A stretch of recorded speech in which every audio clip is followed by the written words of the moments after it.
కొమరంభీం జిల్లా SEB assistant commissioner Jeevan Kumar ఆదేశాల మేరకు గుమ్మలక్ష్మీపురం మండలం ఎల్విన్పేట గుణపూర్ రోడ్డు జంక్షన్ వద్ద తేనీటి ఈశ్వరరావు ఇంటి వద్ద అక్రమంగా మద్యం అమ్ముతున్నారన్న ముందస్తు సమాచారం అందటంతో దాడి చేసిన జిల్లా ఎస్ఈబి టాస్క్ ఫోర్స్ పోలీసులు దాడి చేశారు.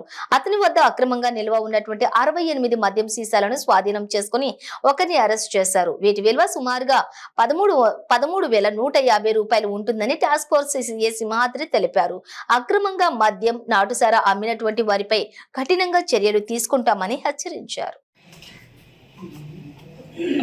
Assistant enforcement superintendent B Jeevan Kumar Parvathipuram AS గారికి రాబడిన సమాచారం మేరకు enforcement inspector DTF SCB Parvathipuram Manyam జిల్లా అయిన నేను ఈరోజు ఉదయం 9/2/2024 శుక్రవారం ఉదయం ఎల్విన్పేట జంక్షన్ నందు అనధికారికంగా మద్యం విక్రయాలు చేయుచున్నాడనే సమాచారం మేరకు తేనేటి ఈశ్వరరావు అనే వ్యక్తి యొక్క కిరాణా షాప్ నందు దాడులు చేయగా 65 మద్యం చేశారు.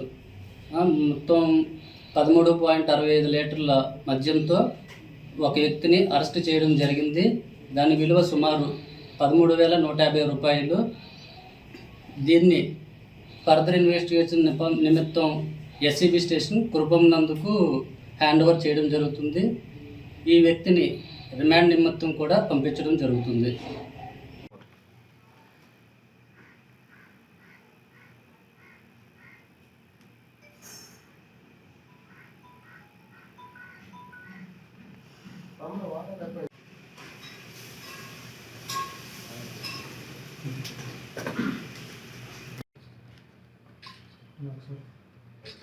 आगमन